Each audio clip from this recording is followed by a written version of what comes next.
Hello and welcome to the reading of the book, I Work for God. Chapter 1. Do you know the type? I'm not always great with words, and I have never written a book before, so you will forgive me if this stinks. But when the story is told, I hope you will have overlooked my poor writing skills and learned a little something about what it is like to work for God. Almost all of us have, at one time or another, worked for someone who was a real creep, someone who didn't appreciate our hard work and dedication, who spoke down to us or treated us as if we were less than. In fact, I can think of a few such bosses right off the top of my head. The one that stands out the most was a principal in the education department of a prison I used to teach at. He was what we in polite society call a jerk. You never knew where you stood with him. Some days he would come into my classroom and yell at me. Sometimes he would walk into my classroom and tell lovely stories about me to my inmate students. One time, for reasons unknown, he poured water on one of the student tables, then smacked the table, causing the water to hit me in the face, thus humiliating me in front of the inmates in my classroom. Anybody who knows me knows I absolutely cannot stand having water splashed in my face. I also remember working for a woman who was cold and mean to people. She would look you dead in the eye and refuse to answer you when you spoke to her. One time she took one of the files I was working on and wrote all over my notes in red ink, then told me to redo it. Being the smarty pants I am, I rewrote it exactly as it was before she let her pen bleed all over it. She gave me glowing reports on the revision. If you haven't actually worked for someone who has been an abusive boss, then maybe you can't relate. However, you might be able to relate to feeling as if you just don't earn enough for what you do. Maybe you can relate to feeling like you are trapped in the day-to-day grind of go to work, put in your 8 hours, go home, eat, sleep, wake up, and do it all again with no feeling of satisfaction. Remember when you first interviewed for your current job? Remember that feeling of elation you had when they picked you? Ah, the good old days before the romance of the new job wore off. What dreams and excitements filled your mind as you thanked your God above for giving you that new job? Is there anybody out there, besides myself, who has felt the betrayal of being interviewed by a boss who seemed as excited to have you on board as you were to be on board, only to have that same boss begin to treat you with disrespect and lack of human decency?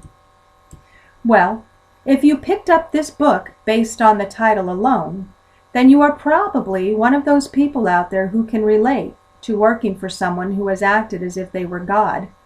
I know I certainly have. Not to disappoint you just 2.5 pages into your reading, because I absolutely want you to read the rest of my book. But the truth is, I really do work for God. After a series of rotten job experiences and a few bosses who acted like God, it just seemed more reasonable to skip the middleman and go straight to the top for instructions on what to do during my 8-hour shift each day. So I quit working for the wannabes and took a job working for the big guy himself. So what is it like to work for God? Well, it's different, that's for sure. I never know from day to day what my job duties will entail. I don't get a steady check on the same day every month, but I do make more than I did working for the wannabe bosses. A lot of days it is all I can do to crawl out of bed to get to work, but once I'm there it is exciting and rewarding. Some days I get to take the day off, and even then I get paid pretty well. My new boss, God himself, is pretty easygoing. Don't get me wrong. He has his way of doing things, and he can be strict at times. But he gives me a lot of room for personal interjection and creative license, as long as I work by his rules. It's really a lot of fun. I will fill you in more detail later, but for now, let me give you a brief taste of what a typical workday looks like for me. 7 a.m., open my eyes and report for duty. 7:15 a.m., take a shower and get ready for my day. It's cool because I'm already on the clock by the time I'm in the shower. 8:30 a.m. Ask what assignments my boss has for me that day. 8:31 a.m. Make the bed, do some laundry, check emails, social network sites. 8:45 a.m. Think about leaving the house to go on assignment. 9:30 a.m. Actually leave the house and seek out people to whom I can be of service to. 10 a.m. Walk into someone's office. They probably have a boss who thinks they are God, and ask them how I can be of service to them. 11 a.m. Perform services.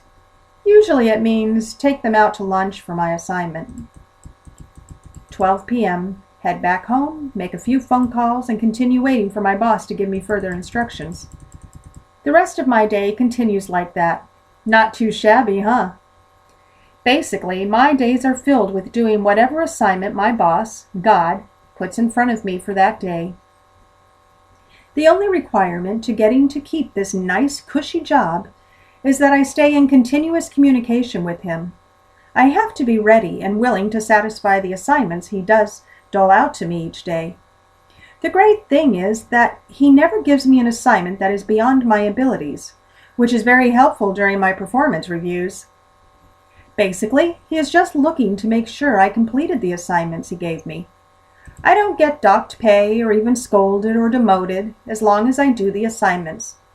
I guess the only way to really mess this job up is to simply refuse to do what he asks me to do each day. Beyond that, it's a piece of cake. Oh, don't misunderstand. The job does present some challenges. For starters, I have found that my boss has a lot of enemies who think working for him is a scam. They've gone so far as to tell me that I need to get a real job with real benefits and a real paycheck. I find it hard to take the advice of underpaid people who, like cattle, herd themselves into menial jobs each day to face the slaughter of their human dignity by cruel work environments and less than appreciative bosses or co-workers. You have been listening to Chapter 1 of I Work for God.